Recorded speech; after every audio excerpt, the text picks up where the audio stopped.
Hey subscriber, I'm Sean. This is the Fix My Home channel. Today I want to show you how you can empty the water without the pump. As you see, there is the water here and I have a pump here, but the pump, I don't want to use the pump because I have to be here all the time.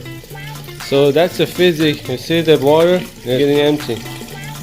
I just put the hose in this trash can, and because this side the hose is higher than the other side the hose, so the water gonna empty by the gravity. So let me show you. This is the hose.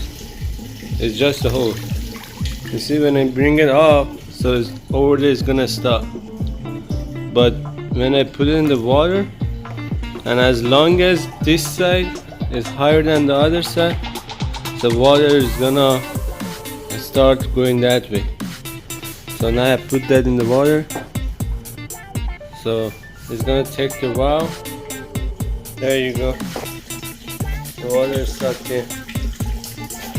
So you can do that for anything you want. If you want to get the gas from the car, as long as the one side of the hose is higher than the other side, so water is going that way. Anyway, thank you for watching. Make sure to subscribe to the channel and have a great day.